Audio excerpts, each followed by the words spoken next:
여러분은 여러분의 삶에 만족하고 계십니까? 자신의 삶에 만족하는 사람이 공통점이 있습니다. 뭘까요? 그것은 나에 대해서 잘 알고 있다는 것입니다. 그럼 여러분들은 내가 내 자신에 대해서 잘 모른단 말인가? 라고 반문하실 것입니다. 그런데 자신에 대해서 잘 알고 있는 사람은 사실 그리 많지 않다고 합니다. 심리학의 이론 중에 조하리의 창이라는 게 있습니다. 조하리의 창이란 나도 알고 남도 아는 나, 둘째는 나는 모르고 남은 아는 자, 셋째는 나는 알고 남은 모르는 자, 넷째는 나도 모르고 남도 모르는 자, 이렇게 네 가지의 자 영역이 있다고 합니다.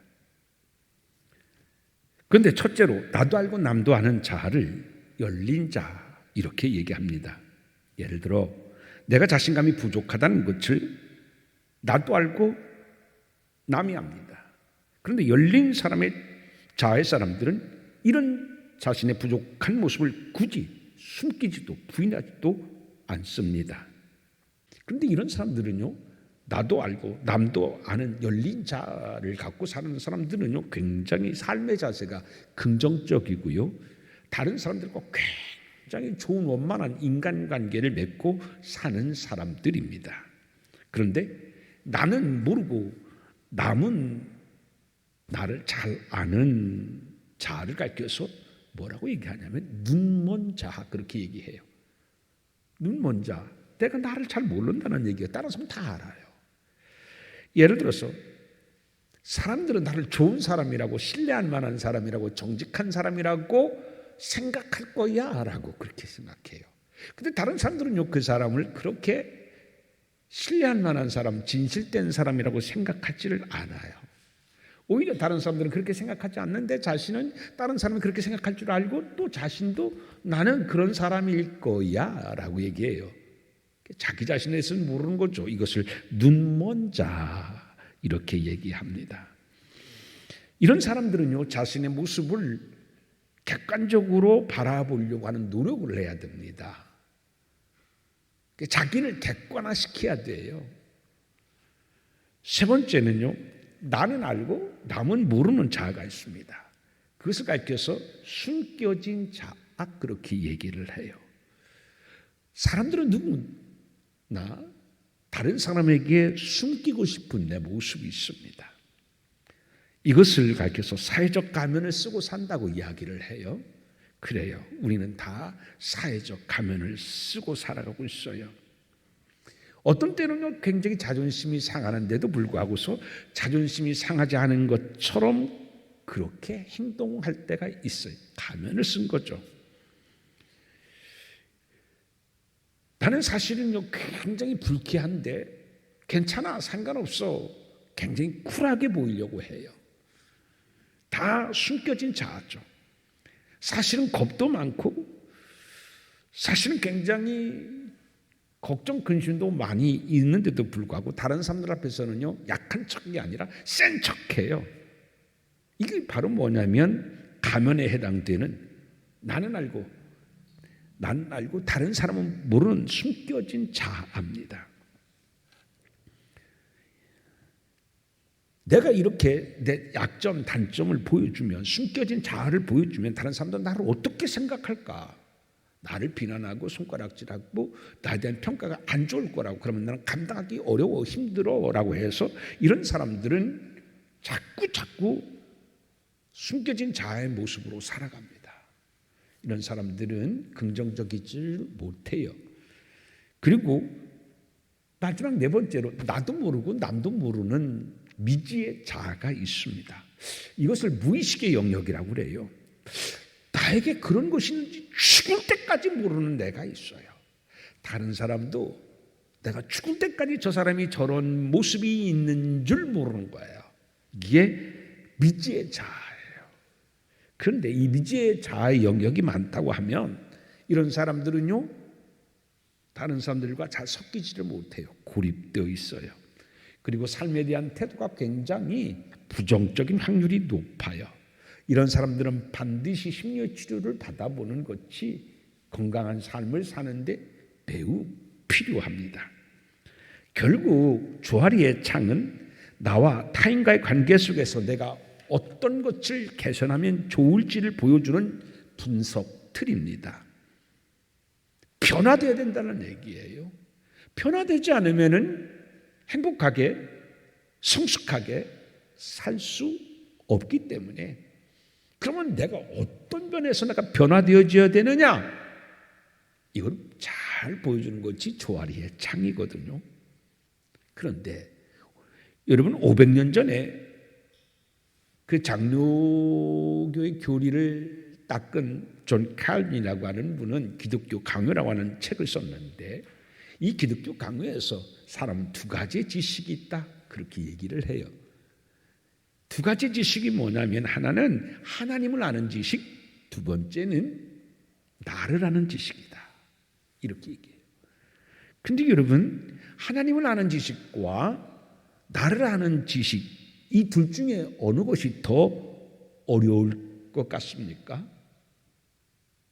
하나님을 아는 지식이 더 어렵지가 않아요. 나를 아는 지식이 오히려 더 어렵다고 존 칼빈도 얘기를 해요. 그만큼 내가 내 자신을 안다고 하는 것은 정말 어려운 일인 것입니다. 사실은 내가 내 자신에 대해서 잘 모르면서도 내가 내 자신을 잘 안다고 생각하면서 살아가요. 여러분은 여러분 자신을 알기 위해서 여러분은 얼마나 탐색하며 살아가고 계십니까? 저는 심리학을 공부하면서 제일 큰 행운이라고 할 수 있는 것은 뭐냐면, 저는 저를 잘 알아요. 어떤 점에서 저를 잘 아느냐면, 내가 성격이 이런 것은 이러한 삶의 환경 속에서 자랐고 이런 경험을 통해서 그렇게 됐구나 하는 것을 객관적으로 알아요. 그래서 저는 저의 단점이 무엇인지, 그리고 그 속에는 무엇 때문에 그런지 훨씬 더 알 수 있는 기회가 있었거든요. 심리학은 다른 게 아니에요. 자아의 탐색이에요. 나를 알아야지 다른 사람을 아는 거예요. 나를 모르면서 다른 사람을 어떻게 알 수 있어요? 절대 없어요. 근데 우리는 살아가면서 나는 어떤 사람인가? 나는 누군가? 객관적으로 나는 어떤 사람일까? 어떻게 사람들은 나를 평가하고 나는 과연 얼만큼 성숙한 사람일까? 얼만큼 아름답게 단장되는 사람일까? 얼만큼 인격적인 모습을 갖추면서 살아가고 있는가? 잘 탐색하지를 않아요. 그렇기 때문에 우리는 더 모르는 거예요. 에레미야 그 17장 9절 말씀에 보면, 만물보다 더 거짓되고 심히 부패한 것은 뭐라고 그래요? 마음이라. 그런데 그 뒤에가 더 중요해요. 누가 능히 이를 알리요. 자기 자신은요 정말 거짓되고 부패됐음에도 불구하고 누가 능히 이를 알리요? 모른대요. 나는 조금 괜찮은 사람이야. 아이고, 사람이 다 나 같은 줄 알아? 무슨 말이에요? 나는 썩 그렇게 나쁜 사람은 아니라는 의미예요. 그러니까 에레미야는요, 참 만물보다 거짓되고 더 심히 부패됐음에도 불구하고서 누가 능히 이를 알려? 이만큼 자기 자신에 대해서는 모르고 있다. 그런데요, 하나님을 만나고서 에레미야는 그걸 알았어요. 그래서 탄식해요. 선지자로서 나는요 치유복권인 것처럼 그렇게 부패되고 거짓된 사람들에게 하나님 말씀을 해줬는데, 알고 보니 그게 누구예요? 나라는 얘기예요. 제가 아까 저는 심리학을 내서 제가 저 자신을 잘 안다고 그랬어요. 그게 뭐를 잘 아느냐면, 그렇게 나라는 존재가 썩 좋은 존재가 아니라는 것을 안다는 얘기예요. 왜 이 모양인가 잘 안다는 얘기예요. 그것에 대해서 아니야 부인하지 않는다는 얘기예요. 그래, 나는 그래, 그래서 그래, 맞아, 인정한다는 얘기예요. 에레미야는요, 자기가 보니까 침이 부패되고 거짓된 게 나예요. 그런데 알면 변화돼야 되는데 변화되지 못해요. 그것을 한탄하고 있는 거예요. 여러분, 세상 사람의 한탄과 우리 그리스도인의 한탄은 달라요. 세상 사람의 한탄은요, 내가 뭐가 안 되는 게 한탄이에요. 뭐를 갖고 싶은데 갖지 못하는 거예요. 근데 우리 그리스도인의 한탄은 그게 아니에요. 내 모습에 대한, 더 괜찮은 사람이 되어야 되고, 더 본이 되는 사람이 되어야 되고, 더 하나님의 형상을 좀 나타낸 사람이 되어야 되는데 왜 그러지 못할까? 왜 난 아직까지도 만물보다도 더 거짓되고 부패할까? 왜 아직까지 나는 이런 가면을 가리고 쓰고 살까? 이 가면을 왜 벗지 못할까? 지금 에레미야는 그런 거예요. 아까 제가 조아리의 창을 말씀했는데 되는데 창과 성경의 공통점이 있어요. 조아리의 창과 성경의 공통점이 뭐냐면 바로 우리 자신이 변화되어야 한다는 얘기예요. 그래서 조아리의 창에서는요, 열린 나도 알고 다른 사람이 아는 영역, 그 많은 영역, 열린 자의 모습이 가장 건강인데 그렇게 변화되어야 된다는 얘기예요. 눈먼 자에서 열린 자로, 숨겨진 자에서 열린 자로 바뀌어져야 된다는 얘기예요. 그런데 성경은요, 자신의 변화를 뛰어넘어 새로운 자의 창조를 말씀하고 있어요. 심리학에서는 변화만 이야기를 해요. 그런데 성경은 심리학에서 말하는 변화를 뛰어넘어 새로운 자의 창조를 말씀하고 있는 것이 뭐냐면 그게 성경이에요. 이를 가리켜서 성경은 어떤 용어를 사용하고 있느냐면 거듭남. 그게 거듭남인 거예요. 우리는 거듭남 얘기를 해요. 근데 그 거듭남이 뭐냐면 변화를 뛰어넘어 새로운 자의 창조예요. 그런데 여러분, 사실 사람은요, 고쳐 쓰는 게 아니라고 하잖아요. 무슨 얘기예요? 사람은 잘 변화될 수 있다 없다? 없어요. 잘 알아요. 내가 왜 성격이 그러지? 저도요, 이야기해놓고 후회하는 게 진짜 많아요. 맞아, 왜 그랬지? 그때 왜 그랬지?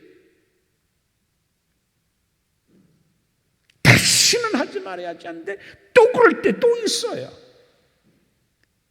정말 사람은 변화되기가 어려워요. 그런데 성경은요, 우리에게 그런 변화를 뛰어넘어 새로운 자아의 창조,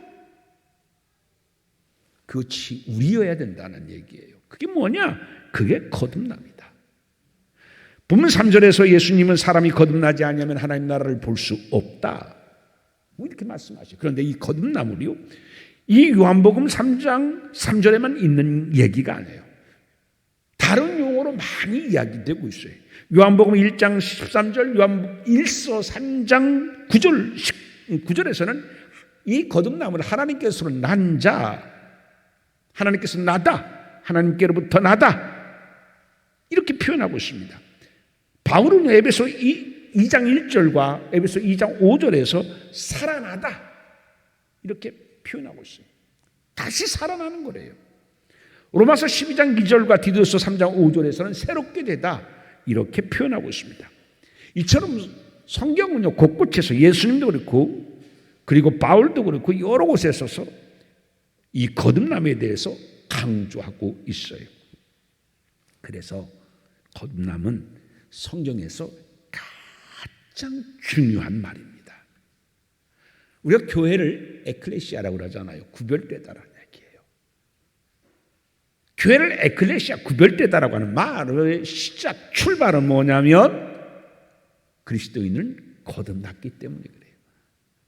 그러니까 구별되어지는 것이죠. 거듭남이 없다면 그 사람은 구원받은 사람이 아니다.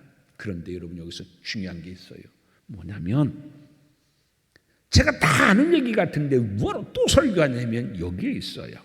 그 이유가 거듭남에 대해서 잘 몰라요. 오해해요. 착각하고 있어요. 뭐냐면 거듭남과 죄사함은 달라요. 근데 죄사함 받았다고 나는 거듭났다라고 얘기를 해요. 여러분 잘 생각해 보십시오. 죄사함 받은 거하고 거듭남은 똑같은 사건인가요? 전혀 달라요. 죄사함을 받았지만 거듭나지 못한 사람은 있어요. 게스 켈빈이라고 하는 사람은 거듭남이라고 하는 것은 단순히 예수님을 영접하는 것이 아니라 죽을 때까지 우리를 회개하고 거룩하게 하시는 성령님의 역사가 계속 일어나는 것이다. 그게 거듭남이라는 거예요. 그냥 예수님만 영접하는 게 아니에요. 회개하는 것이 아니에요. 거기 끝나는 게 아니에요. 어떻게 해요? 날마다 우리가 거룩하게 하시는 성령의 역사가 내 속에서 일어나야 돼요. 그게 거듭남이다라는 얘기입니다. 여러분 우리는 이 육신이 있잖아요. 그런데 이 육신의 생명은 일시적이에요. 영원히 살기 위해서는 이 육신이 생명만 있는 것이 아니라 영의 생명, 영원한 생명이 있으면 알았는데 이 육이 거듭나는 것이 아니라 뭐가 거듭나야 돼요? 영이 거듭나야 돼요. 뭘로 거듭나야 돼요? 말씀과 성령으로 거듭나야 돼요. 이 거듭난다고 할 때에 베드로는 뭐라고 얘기하냐면 말씀의 씨로 거듭났다고 얘기해요. 말씀으로 거듭나는 거예요. 성령으로 거듭나는 거예요. 어떻게 거듭나냐면 재창조가 있어지는 거예요. 여러분 하나님께서 세상을 창조하실 때 이전에는 보면요 이 땅은 어떻게 해요? 흑암 공허했었어요. 아주 혼돈되고 무질서했었어요. 그런데 하나님의 말씀이 들어가고 빛이 들어가고 그러니까 어떻게 됐어요? 재창조가 되었어요. 거듭남은 뭐냐면 그런 거예요. 죄로 말미암아 흑암이 가득하고 공허하고 혼돈돼요. 그런 내 속 안에 내 자아 안에 말씀으로 성령으로 새롭게 내가 재창조되어지는 거예요. 이게 거듭남이에요. 그래서 죄사함 받았다고 거듭난 건 아니에요. 세례 받았다고 거듭나는 게 아니에요. 교회 다닌다고 거듭난 게 아니다라는 얘기입니다. 여러분 예수님께서 거듭나야 하나님 나라를 볼 수 있다고 누구에게 얘기했어요? 니고데모에게 이야기했어요. 그런데 니고데모는 보면요 신앙적으로 볼 때 누구보다도 진실되고 바르게 누구보다도 반듯하게 열심으로 살아가려고 했던 사람이 누구냐면 니고데모예요. 그런데 예수님은 니고데모에게 도덕적으로도 신앙적으로도 흠없는 니고데모에게 거듭나야 하나님 나라를 볼 수 있다, 구원받는다 이렇게 말씀해 주셨어요. 도덕적으로 사회적으로 종교적으로 지탄받는 사람에게 거듭나야 된다고 말씀하신 것이 아니다는 얘기예요. 사기쳐서 남의 등골을 빼먹고 남의 눈물로 자기 웃음으로 삼는 사기꾼에게 거듭나야 된다는 말씀을 하신 것이 아니에요. 담이 피땀 흘리면서 큰 업적같이 벌어놓은 것을 도적질하는 불의한 사람에게 거듭나야 된다고 말씀하신 것이 아니에요.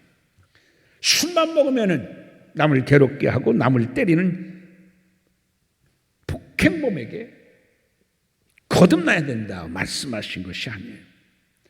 죄를 져서 감옥에 있는 전과자에게 너는 거듭나야 된다라고 말씀하신 것이 아니에요.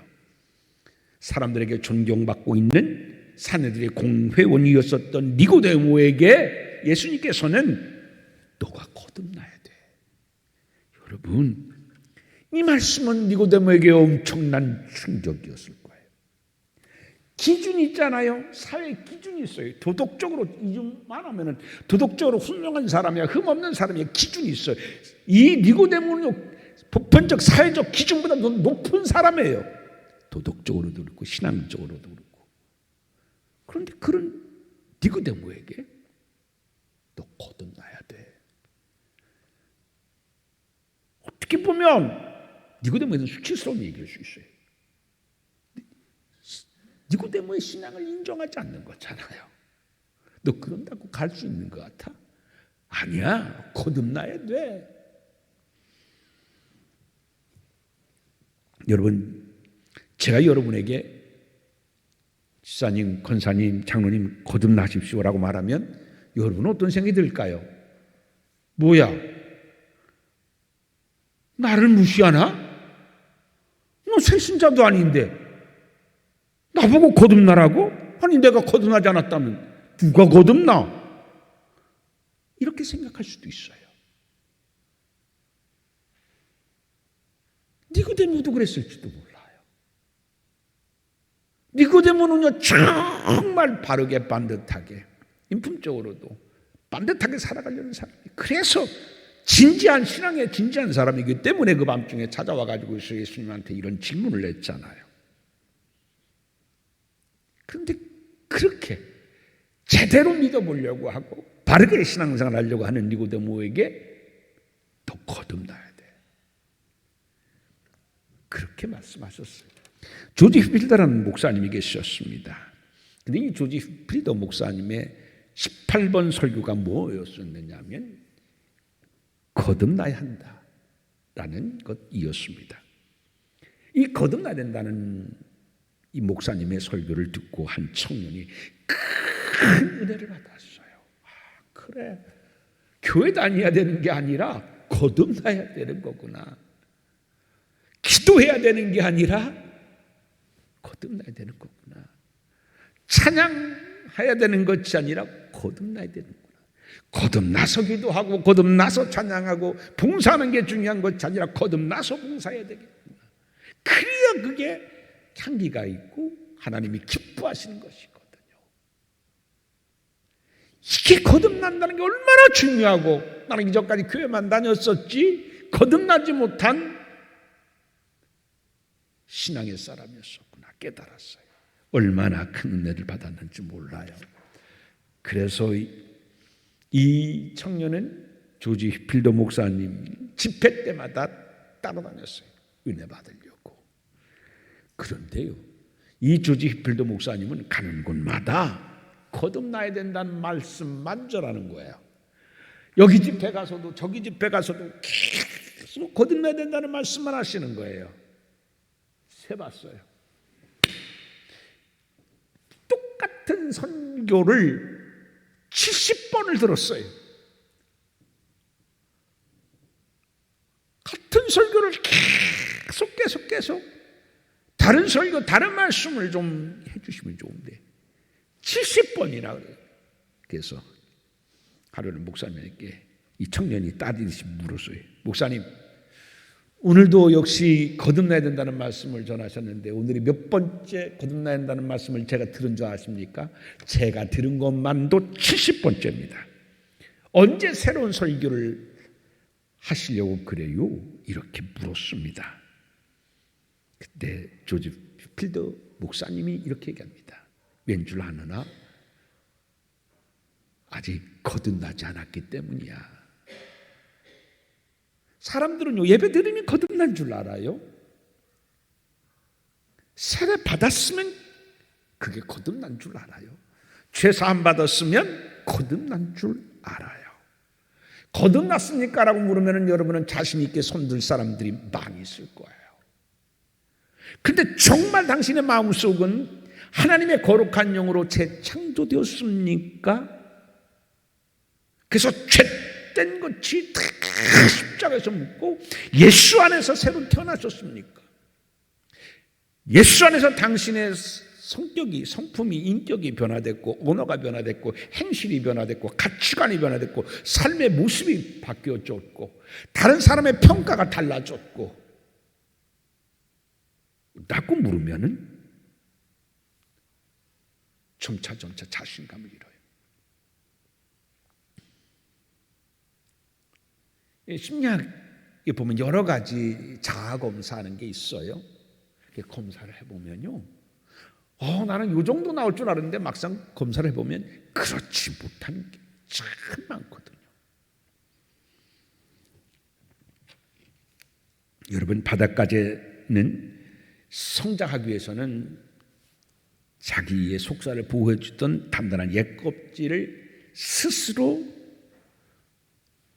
벗어버리고 그리고 새로운 껍질을 뒤집어 쓴다고 합니다. 그런데 바닷가지가요 5년 동안 이 성장기를 보내게 되는데 5년 동안 자기의 그 단단한 옛 껍질을 몇 번이나 벗냐면요 무려 25번 벗어요.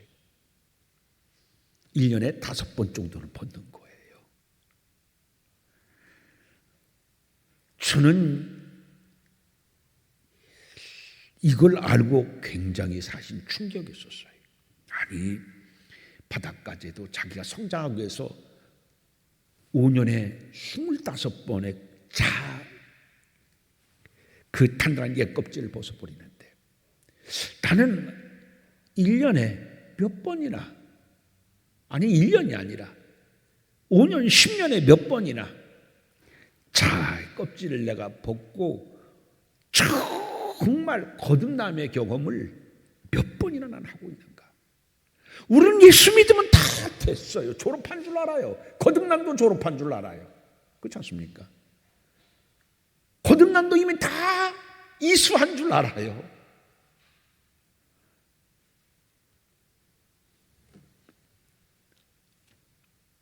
아까 조아리 예창에서 얘기했지만 나는 모르면서 아는 것처럼 생각할 때가 있거든요.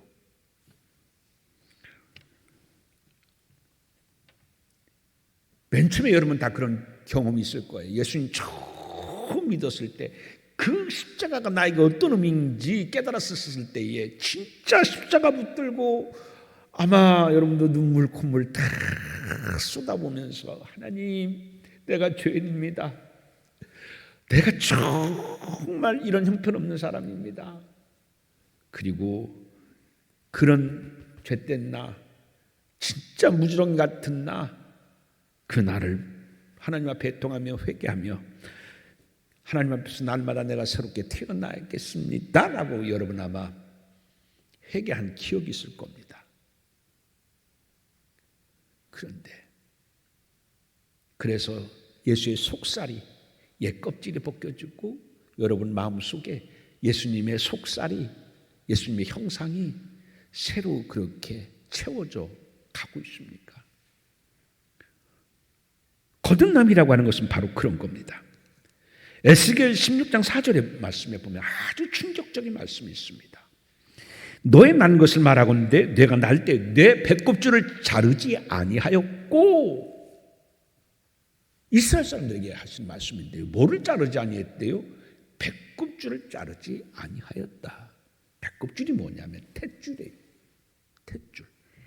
무슨 말씀이냐? 여기에 굉장한 뜻이 있어요.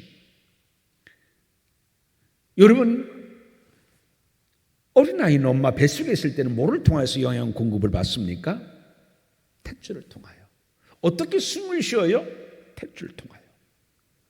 근데 이제 10달이 됐어요. 낳았어요. 탯줄 잘라야 돼요? 안 잘라야 돼요? 잘라야 돼요. 안 자르면 엄마, 아이 다 어떻게 해요? 위험해요. 그렇잖아요. 다 위험해요. 이 아이는 성장할 수가 없어요. 계속 엄마의 영향으로만 살아간다고 하면, 탯줄을 통해서 살아간다고 하면은 엄마는 어떻게 살아요? 다 그 영향 뺏기죠. 그것만 가지고서 이 아이는요, 청년으로, 어른으로 성장할 수 있어요? 못해요. 죽어요. 그런데 하나님은 이스라엘에게 내가 탯줄을 자르지 아니했다라고 말씀하여요. 무슨 얘기인 줄 압니까? 죄된 탯줄을 자르지 않았다는 얘기예요. 이제 세상에 나왔어요. 새 세상에 나왔어요. 엄마 뱃속에서 다시 이 세상에 나왔어요. 그러면 엄마의 뱃속에 있었을 때의 그 탯줄을 내가 세상으로 나왔으면 어떻게 잘라야 되는데 자르지 아니했어.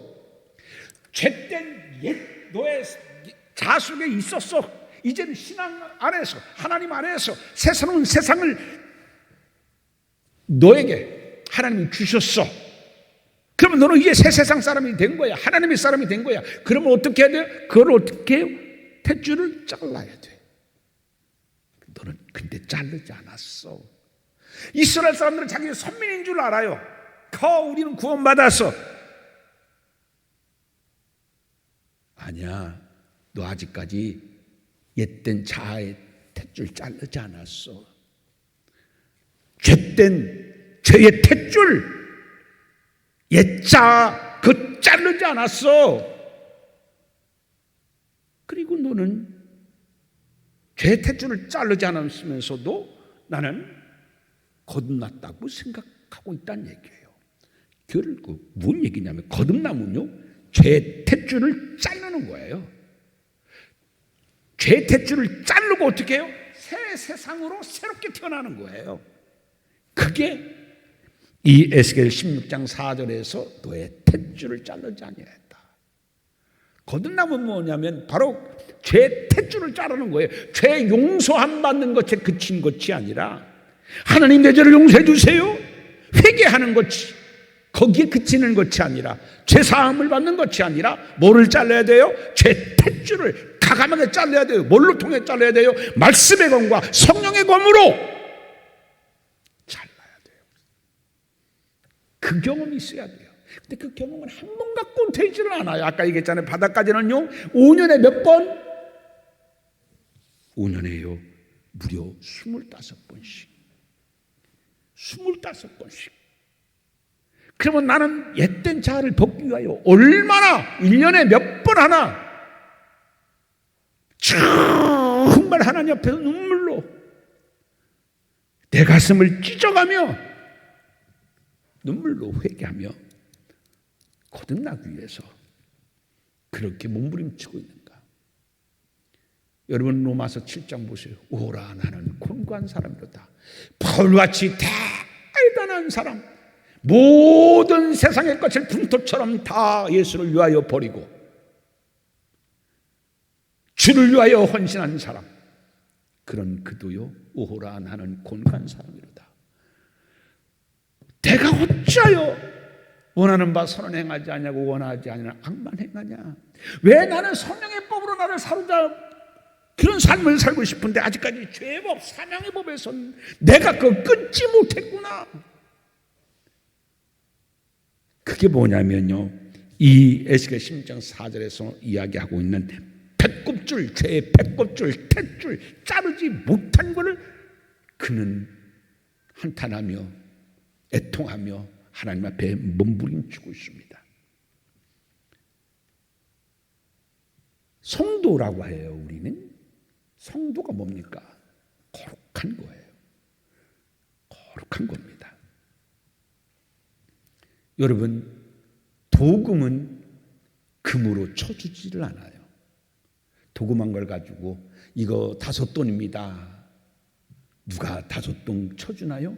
1돈 쳐주나요? 안 쳐줘요. 10,000원도 안 줘요. 1,000원도 안 줘요. 왜요?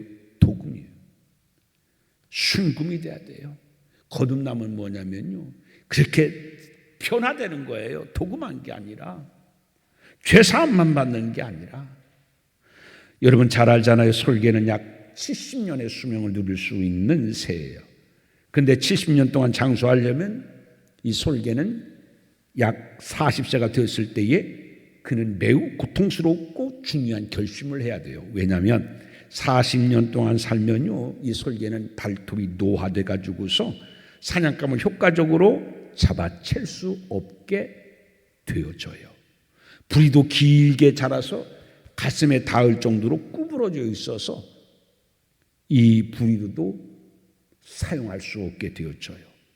이 깃털도 두껍게 자라서 날 때에 매우 무겁게 되어서 하늘을 잘 날아오르기 힘들게 되어져요. 40세가 되면 솔개는 선택해야 돼요. 그냥 이대로 죽을 것이냐, 아니면은 약 6개월 동안 정말 뼈를 깎는 고통스러운 거듭남의 선택을 해야 되느냐, 이 고민을 하게 되어져요.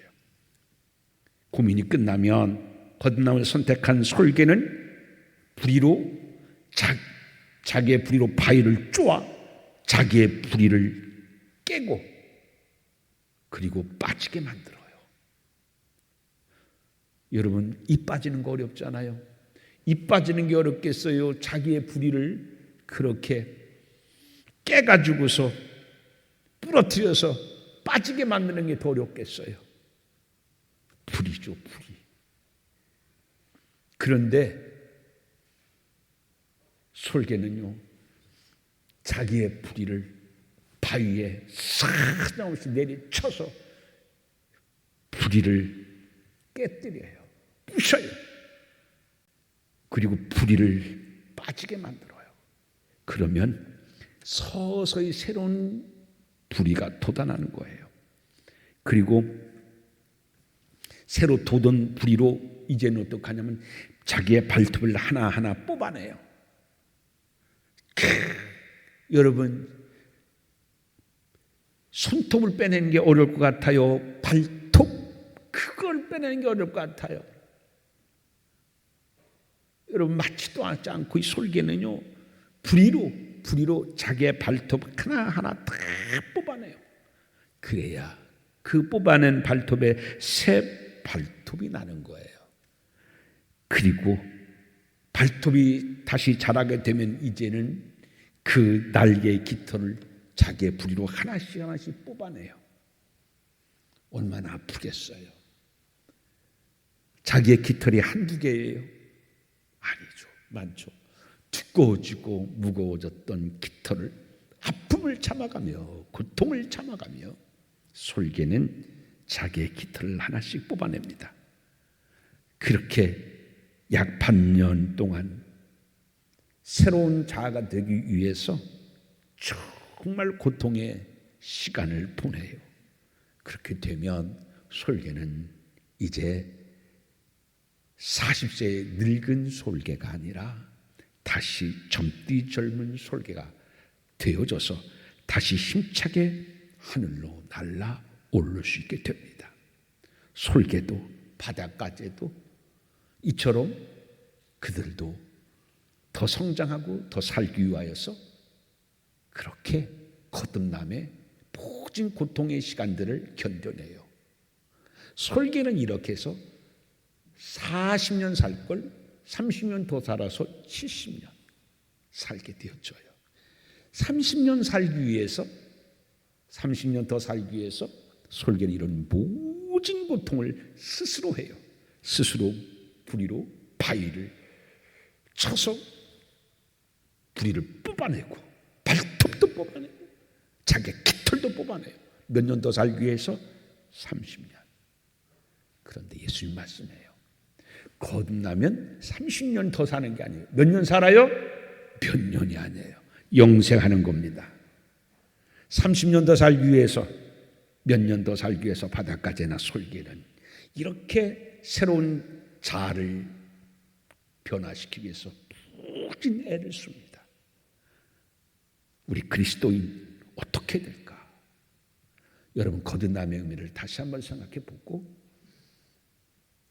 나는 이만하면 됐지가